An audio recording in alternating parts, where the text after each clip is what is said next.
You are listening to TBR Radio presents the DIXIE Heritage Show, with your host, the Director of DIXIE Heritage, Dr. Ed DeVries.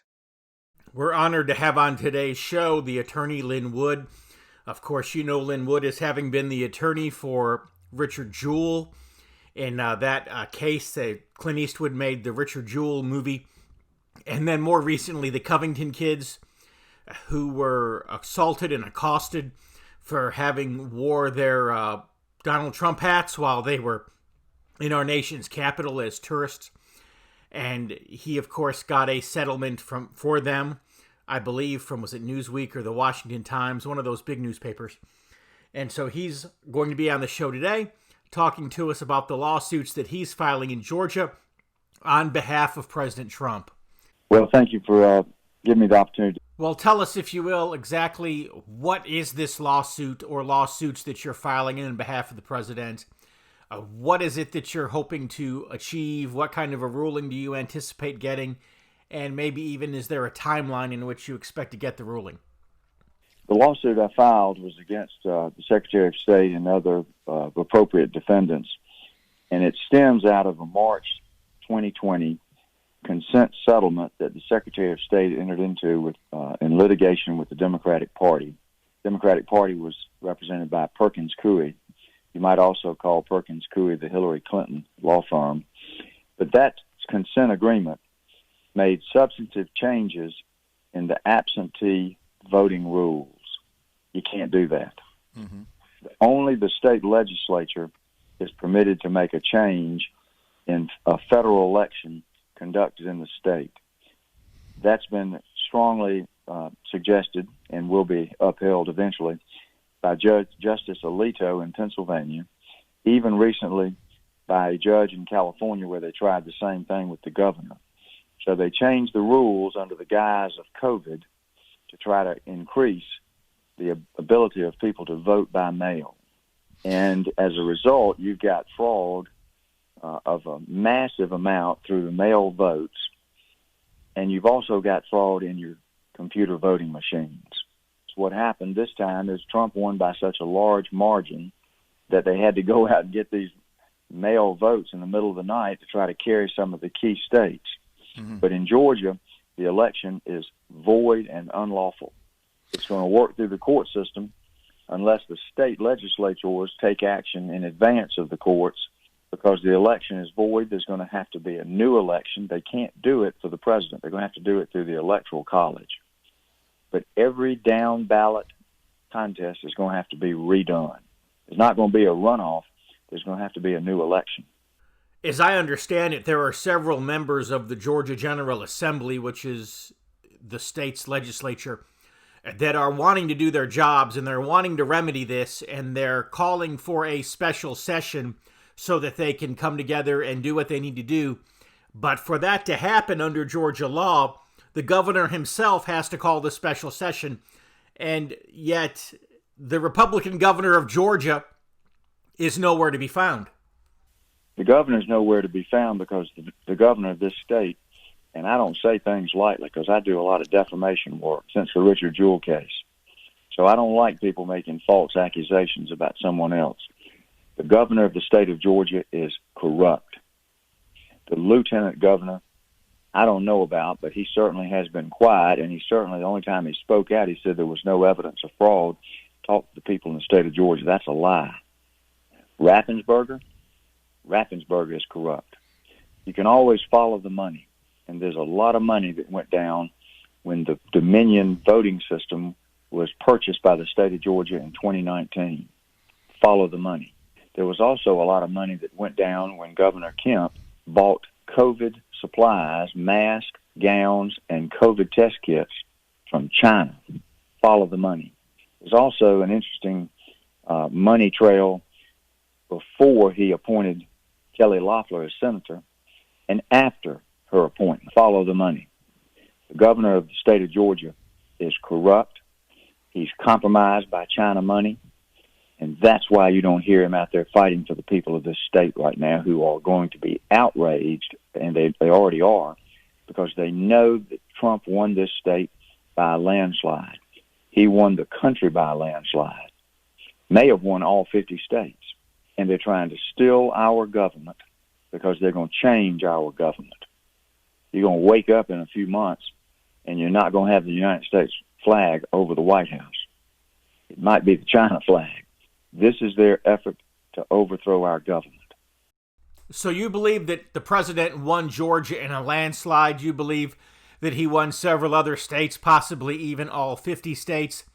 I remember going to bed on election night at probably 2, 3 o'clock in the morning, maybe even later, maybe more like 3 o'clock in the morning probably, because it was after the president had already spoken, and he had commanding leads of several 100,000 votes in Pennsylvania and tens of thousands of votes in Wisconsin and tens of thousands of votes in Michigan, and I think it was 100 and some thousand votes in Georgia.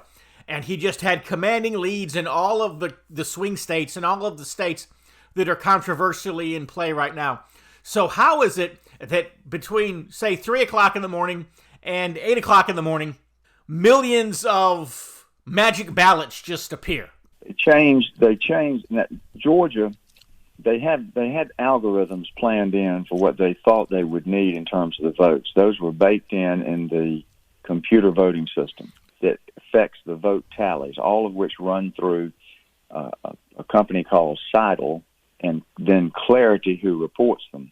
They baked that in the computers, and then they had their fail-safe mechanism in the mail-in votes. I know people have written me from all over the state where they got 3, 4, 5 paper ballots.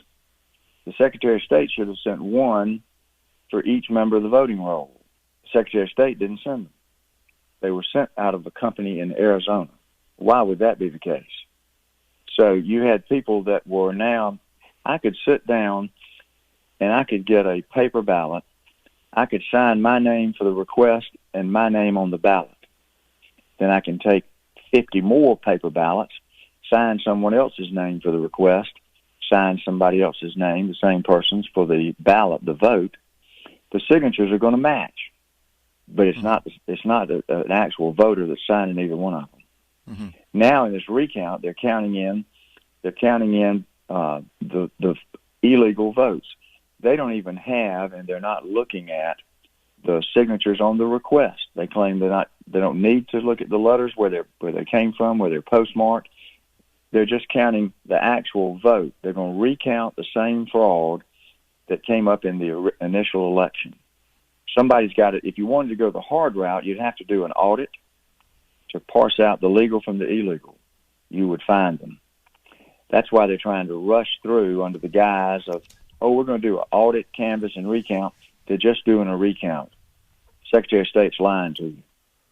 They also had people that did not allow Republican spotters to watch the vote tally. They made it difficult enough when they imposed the 6-foot rule. But if you had a mask, you could sit there in Fulton County at the State Farm Arena under the guise of saying everybody's tired, let's go home.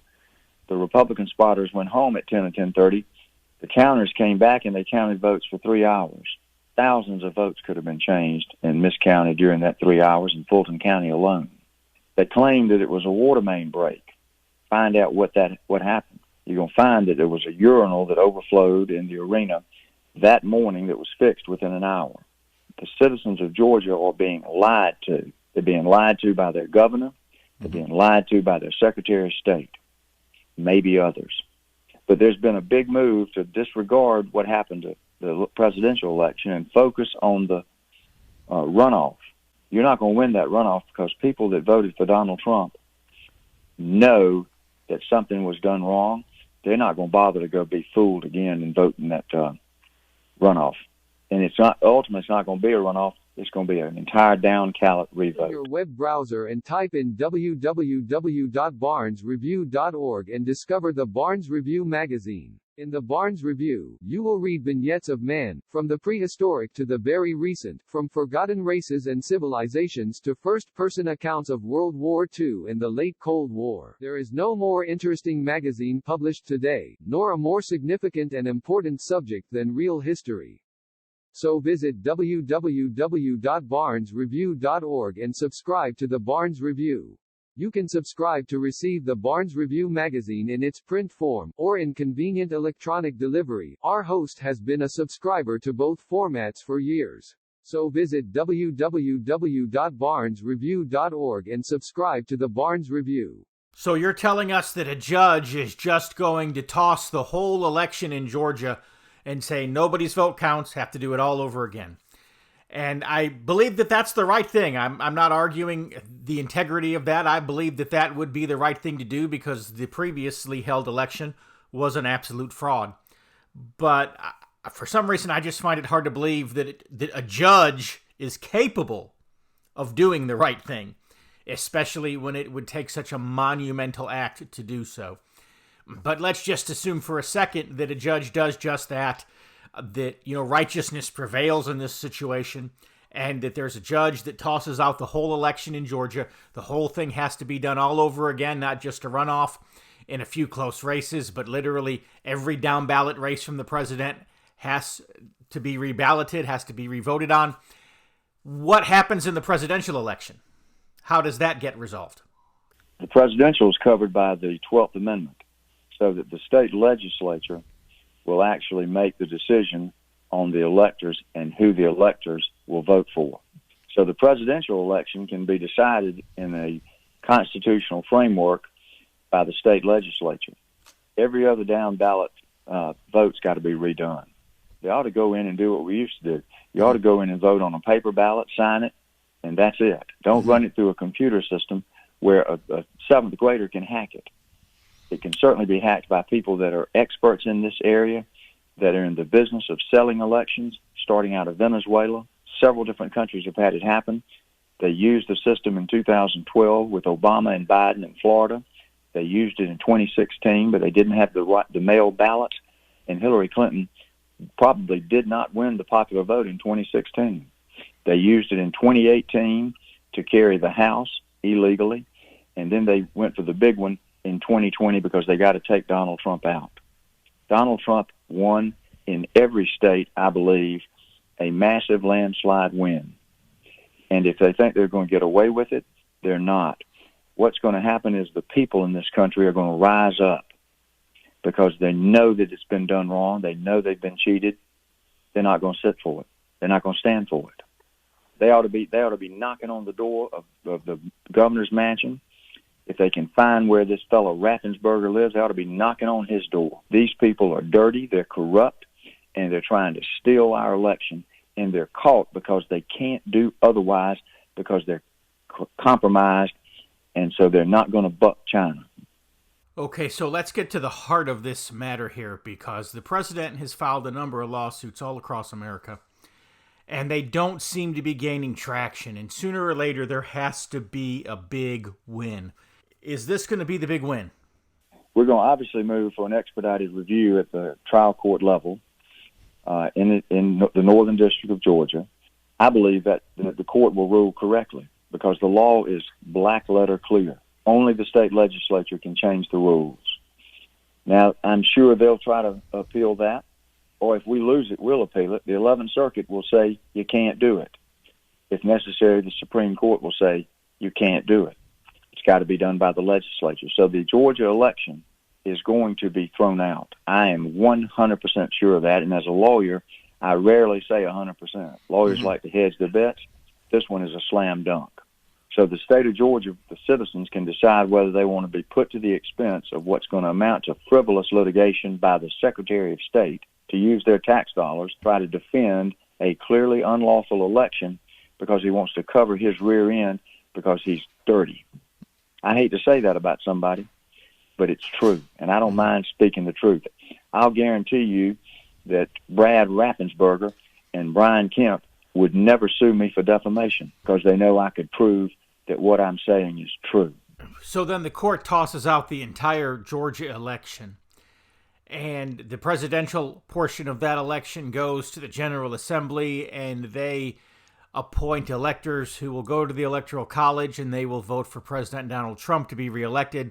But what about all of the down-ballot races? You have the dog catchers and the county commissioners and the city councilmen and the mayors and everybody who gets voted on down ballot, judges and state legislatures, what happens to all of those votes? To all of those offices, basically you're saying everybody's going to have to be reelected, you're going to have a whole new election, and they're all going to have all brand new votes.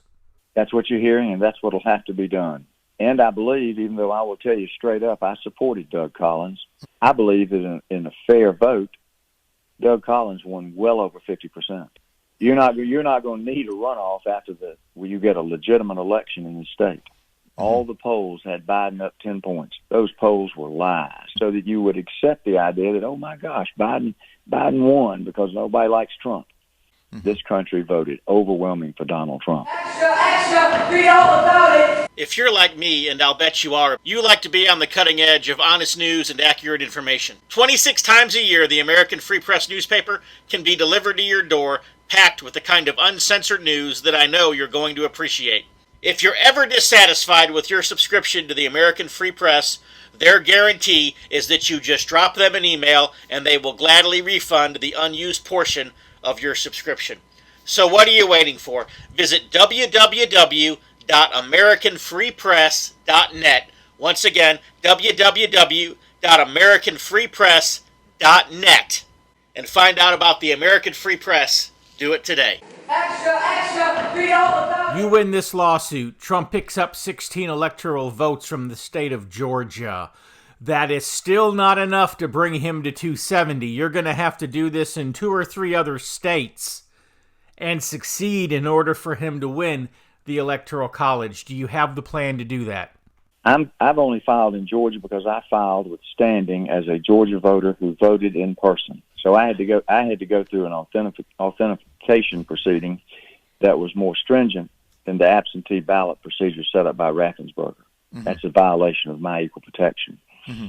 But I'll be able to set the standard overall that the election was unlawful. That's going to happen, and it's happening in other states. It's happening in Pennsylvania. It's happening in California. And I would venture to say that any state where some legislature did not make the change, but a governor or a secretary of state made the change, it's going to happen there too. Mm-hmm. I don't represent the president. I don't represent his campaign. Mm-hmm. But I'm working with the lawyers that do. And I know for a fact that with time, they're going to show that the corruption was not only in the mail votes, it was in the computer voting system. Tell us about the computer voting. We've talked a lot about the mail-in voting. I'm hearing people saying that literally they're standing in front of one of these Dominion voting machines. They cast their ballot for Donald Trump, and they literally watch it on the screen change to Joe Biden. Tell us a little bit about these Dominion systems, about these electronic voting systems, these computerized voting systems. Break that down for us. Well, if you want a brief description of the integrity of the system, I would say there's none, zero. We outsourced our voting systems. There's no question about it. The evidence is mounting.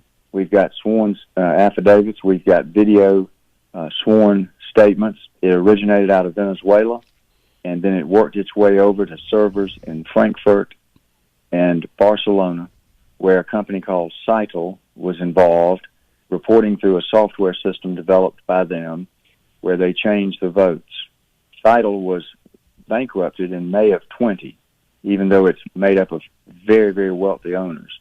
And then it was purchased in October of 2020 by a company called Paragon. The ownership of Paragon is fuzzy. Could be China, could be George Soros. Mm-hmm. The bottom line is they developed years ago an ability to use this software to determine the outcome of elections. They've used it in different countries, Chile, Argentina. They're now using it in the United States, and it's not the first time they've used it. So they have the ability to go in and switch votes, which people saw happening in real time on television. 560 votes all of a sudden down from Trump, up for Biden. It happened all over the United States almost simultaneously. They build it in with an algorithm to build in a vote switch amount, and then in Georgia, they added the safety net of the mail-in ballots. COVID was a real flu. It was not a pandemic. They used it to force the idea that you should vote by mail so they could bake in the fraud on top of the computer system with the mail-in votes. Hello, I'm Tom Strain, Lieutenant Commander-in-Chief of the Sons of Confederate Veterans. The Confederate flag, Confederate symbols, and the reputation of our Confederate ancestors has come under attack. The Sons of Confederate Veterans is actively fending off our detractors. We need your help. Visit scv.org today and assist us by becoming a friend of the SCV. Please visit scvheritagedefense.org and make a donation to the Heritage Defense Fund. Doing election coverage locally, I'm pointing this out to people, as their numbers are coming in on CNN and on Fox News and across the Associated Press. As the numbers are coming in, especially in Virginia, I saw this, Trump would have a lot of votes, and then all of a sudden you'd have a new vote count come in and his total votes would drop. And so even if the vice president were catching up to him, even if Joe Biden were catching up to Donald Trump in a state where he has the lead, Trump's number of votes shouldn't go down. It should continue to go up, just maybe not as quickly as Joe Biden's numbers going up. But Trump's number should continue to go up and not down, which if that happens once or twice, you could say it's a fluke. You could say it was a typo. You could say it was just a misreporting as people are trying to type numbers in quickly. They're trying to report numbers quickly so that you can get them up on the TV screen. And, maybe somebody just made a mistake. But when it's happening over and over again, and it's happening in multiple states, something is up with that. And so the president's vote counts were actually being reduced rather than being increased as more votes were being counted. That was an irregularity. And of course, with these voting machines themselves, as you've talked about, there was so much fraud there. These machines are supposed to give us a paper trail so that they can be audited. But as I understand it, the audit is nothing more than a barcode. And so an observer has no means of reading that barcode. And so, you would think, okay, so this was a vote for Trump. It should say so. But instead, it's a barcode. So the barcode could read Biden for all anybody knows. And there's no integrity there. Absolutely right. Now, whether that was done, I highly suspect that it was. There were several different areas where they baked in the fraud. Makes it harder to find, but we're going to find it. I think you're going to find it in certain areas of the country with the use of the Sharpie pens. But the bottom line is they had software that controlled the ability to flip votes. And then they had the mail-in ballot that opens up the door wide open for fraud. They changed the system in Georgia to make it easier for someone to vote by mail in terms of the lack of verification of the voter. There's no verification of the voter in the mail-in ballots in Georgia. All they claimed they were going to do was be to match the signature on the ballot with the signature on the request. No photo ID. No matching of the signature with the original registration card of the voter. When I voted in person, I had to sign in. I had to have a photo ID. They ran my signature in comparison to my signature on my voter registration card that I filled out some time ago. They didn't do that with the mail-in ballots. So I had a more stringent verification so they could know that I was the person voting. You don't have that in the mail-in ballots. What you basically have are two totally different sets of rules, and the rules are supposed to be the same for everybody. I think the term for that is equal application under the law, and that's what Rudy Giuliani's been making a big deal about over in Pennsylvania. So is your lawsuit basically along the same lines as his? It's the same theory. And I believe in Pennsylvania it was done by the governor. Mm-hmm. But the bottom line is Alito has already made clear that they're not going to allow that to happen. Changes can only be made by the state legislators in a federal election. Can't be made by the governor. Can't be made by the Secretary of State. As I said, they claimed that it was done under the guise of the need to vote by mail because of COVID. Let's assume that there was a need, which I don't believe in time people will know that they'll realize there was not. Let's assume that COVID did require change. It had to be made by the state legislatures. Otherwise, it's unlawful. It's going to be thrown out. So knowing that your case is pending in court, Raffensperger, the Secretary of State there in Georgia, has been pushing to get a recount through very quickly. And no doubt he wants to get ahead of you on this, and he wants to be able to jump up and down and say, here, see, we told you so. Joe Biden's the winner. Nothing to see here, election fraud wise. Of course, he's promised an audit. He's promised that they can have observers in the counting process. But at the end of the day, he just plans, I'm thinking anyways, maybe I'm wrong, correct me if I'm wrong, he's just planning to recount the same fraudulent votes that he counted the first time. And he's not looking for truth here. He's just looking to reconfirm the fraud. He said there was going to be an audit, a canvass, and a recount. He lied. He's doing a recount, and he's recounting the fraudulent votes. There's not a mechanism in Georgia right now where they're first trying to determine the legal vote from the illegal. That's where they should have started if they wanted to legitimately verify this election. They won't do that because they know that the legal votes were overwhelmingly in favor of Donald Trump. The Secretary of State of Georgia, I'm going to say it again, is corrupt. The governor of Georgia, I'm going to say it again, he's corrupt. Follow the money. Brian Kemp's been so quiet. Why isn't Brian Kemp, a Republican, out fighting for the citizens of this state who are reporting in mass numbers the irregularities that they experienced firsthand by the number of paper ballots they got in the mail and other irregularities they've seen? Why isn't Brian Kemp standing up for the people of this state? That's because Brian Kemp is dirty. So as I understand it, you have 10 state senators in the state of Georgia who have sent a letter to the governor basically asking him to call a special assembly so that, if nothing else, they can look at this deal that Raffensperger had basically made with Stacey Abrams on how to fix the election, how to change all the rules at the last minute. And of course, these state senators are like, hey, wait a second. The Secretary of State and Stacey Abrams, who's a nobody, they don't have the authority to change the rules. Only the state legislature, only we can do that. And so we want to have a special session. We want to look into this. We want to fix this if we can. And yet the governor hasn't even responded to their letter. He's not going to respond because he's got his own. I imagine Brian Kemp's trying to avoid going to jail. He's worrying about himself. He's not worrying about the citizens of Georgia. So he's in for a dime, in for a dollar. They're going to ride this out and hope they can pull it off. They want to certify the Georgia vote. It should never be certified. The state legislature's got to stop it. I'm doing what I can in federal court. Other people could take my complaint, change the name of the plaintiff. Mass numbers of people could file that same lawsuit. The legislators could file it. But the state legislators have got to demand, as does the people of the state of Georgia, that Brian Kemp do his job and call a special session. Only Kemp can call it. If he doesn't call it, people in this state will not tolerate it. I'm not going to say they're going to burn down his house, because I wouldn't do that to incite violence. But they're going to burn down this fraud.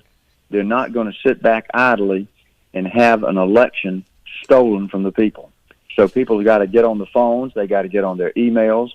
They got to get outside and protest civilly, nonviolent, civil disobedience. They got to go out and they got to protest and demand that Brian Kemp do his job and call a special session. I would put maximum pressure on that man. He will eventually have to fold. And then it is what it is about who bothers to investigate what he's been getting and putting in his pocket. Same thing's true with Raffensperger. Well, we are now out of time for this week's TBR Radio Presents the Dixie Heritage Show. I'd like to thank Lin Wood for taking the time not only to break down everything for our listeners, but also just for putting forth the time and the effort, the energy, and the money to file the lawsuit that he has filed to try to expose this fraud that's going on not only in the state of Georgia, but throughout the entire United States of America right now. Our Black Friday, day after Thanksgiving radio broadcasts for the last few years have always been very light. We've normally done celebrity interviews. Lin Wood is a celebrity of sorts, not the kind of celebrity we would normally be interviewing this time of year. But unfortunately, the state of affairs in our country is such that I had to do a heavier show maybe than I would have liked, because the material, to be quite honest, things are just changing from day to day. We just don't know. Anyways, yesterday was Thanksgiving. Hope that everybody had a great day. Got to spend some time with their friends, their family, their loved ones. I got to eat a good meal. And just pray for America. That's all I can say. We'll be back again next week, same time, same place. Until then, from all of us here at TBR Radio, have a happy belated Thanksgiving. We love you. God bless you. See you next week.